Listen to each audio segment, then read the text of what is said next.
Russian troops had no motivation. The Russian soldiers do not understand what they are doing here. And Russian soldiers is divided by two. Part of them is unprepared children who wants back home. And part of them is war criminals who attacking and fight with the women, with the children, with the elderly people. I don't know, there is words marauder, which is grabbing, raping civilian population, and this is the reason of the great humanitarian catastrophe which we have here, just maybe 15 kilometers from here, in Bucha, in Gostomel, in Irpeni, in Vorzel. This is the small towns which is completely erased. Everyone here in your headquarters is prepared for battle. Yeah, and we have no illusion. We are ready for this, and we understand that this is the Ukraine responsibility for the security of the whole West. Our responsibility for security in Bucharest, in Iași, in Suceava, throughout the Romania, throughout the Europe, throughout the world. So you fight for European security, Definitely, for the yes. Western security. Yeah. My request is very simple. If we are fighting for you, not only for freedom and democracy, but for freedom for the security, please help us to do your job. Because if you do not do it here in Ukrainian territory, the Putin will go to your home, to your houses. And under any circumstances, Putin will knock in your door and you will fight on your land. Because this is the transformation of Putin which happening during the last 15 maybe years. Because when I met him in the 2004-2005, that was a cynical but rational person. Very negative, but predictable. Predictable. Yeah. Now this is completely different. Then he was rational. Today completely irrational, and nobody can see what Putin do very next day. What do you think happened? I think this is the results of the all leaders of the authoritarian regime.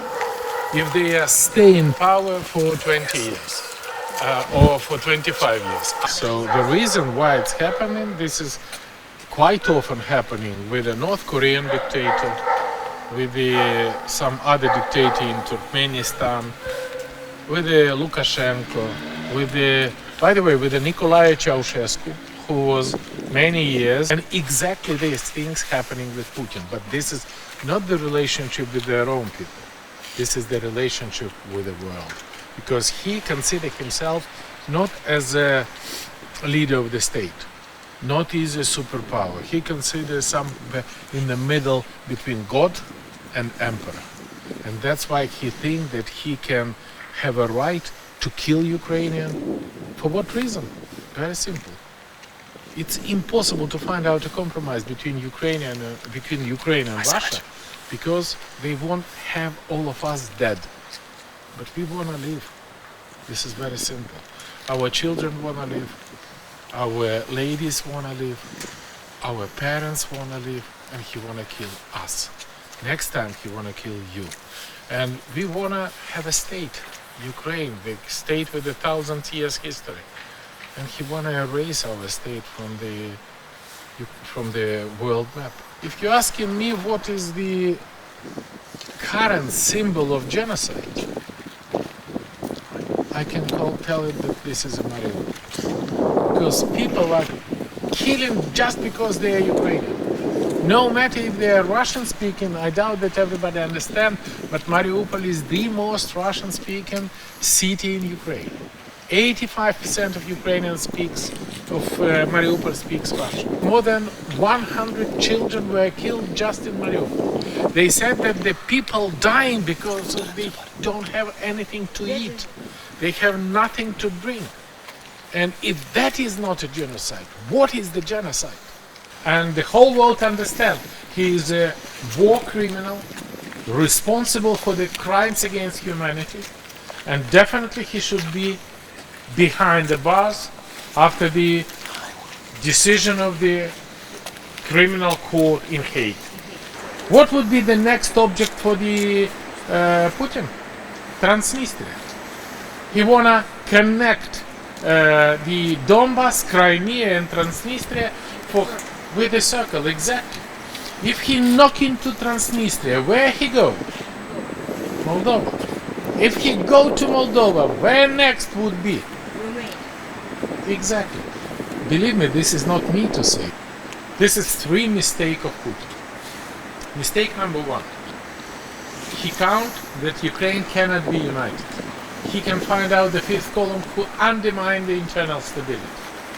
And I think we Ukrainians surprise him and surprise the world being so united. Underestimation of Ukrainian army, which was created by me since year 2014, and this is with the assistance of Ukrainian volunteers, but this is not just we are strong enough, which is true, but we built for the last 7 years the armed forces on the NATO standards, and Russia built it on the Soviet standard. And when we clash, Russia attack us, NATO standard now demonstrates significantly more efficiency than the Soviet-Russian standard. Do you think that he really wants to negotiate and to sign a treaty after these negotiations? You cannot find the nation in the world who wants peace more than we Ukraine.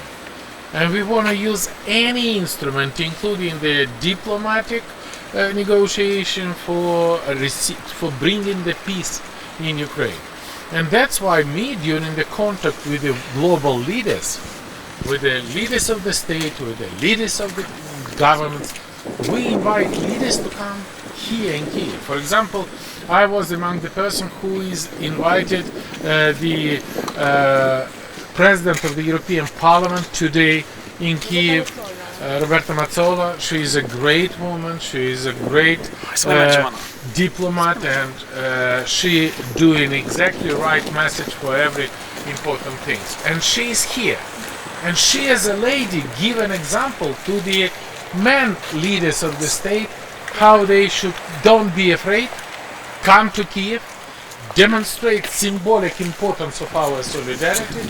And I want to use, by the way, this interview to say hello to my very big friend and big friend of Ukraine, President of Romania, Klaus Iohannis. Klaus, we invite you. Bine ați venit in Kiev.